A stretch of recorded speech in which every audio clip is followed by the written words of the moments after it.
What rights do our neighbors have over us? It's a wonderful, wonderful question, really, and it's a question that we should ask a lot more as Muslims, whether we live in the West or in Muslim populous countries or not. The Prophet ﷺ would say, add more water to your meat, to your broth, to your cooking as you're boiling it, and think of your neighbor. In another hadith, the Prophet ﷺ said, "Laysa minna," they can't be a true believer, they can't achieve completion of faith. "La yu'minu ahadukum," who fills their belly, they are content with their food, and their neighbor goes to sleep hungry. Now those are really, really big statements. Also, we hear the Sahaba, they would say, that in the very, very early days of Islam, even in the very early days of Hijrah, that they thought the neighbor was going to be given a share of inheritance if someone passed away. Like if I was living and my neighbor lived next door to me, the neighbor was such an important part of life that if I died, it used to be that they would get a share. The Sahaba thought that they would get a share from my estate. That's how important the relationship was.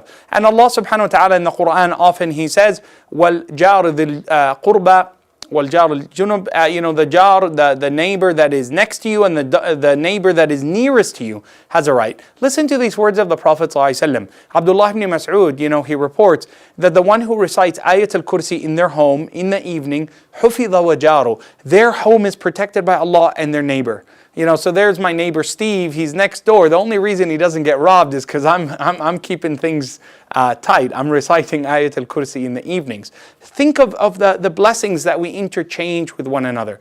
Also, I leave you with this imagery. Imam Ahmad rahmatullahi alayhi, he had this really, really good neighbor. And his neighbor, he needed money, so he had to sell his home. And when Imam Ahmad found out that his neighbor is moving out, he said, "Where are you going?" He said, "Well, I need money, so I sold the home." So Imam Ahmad bought the home so that he could keep his neighbor there in it. Because he said, "I'd rather lose money than lose you as my neighbor." Allahu Akbar. So choose your neighborhoods well, choose who you live next to, and if you're already in a place, now begin to open your heart to those who are next to you, and may Allah subhanahu wa ta'ala bridge those gaps. And if you don't have a neighbor that wants to treat you in the same way that you're treating them, it should never let you stop being kind to them. That's the way of our Nabi sallallahu alayhi wa sallam.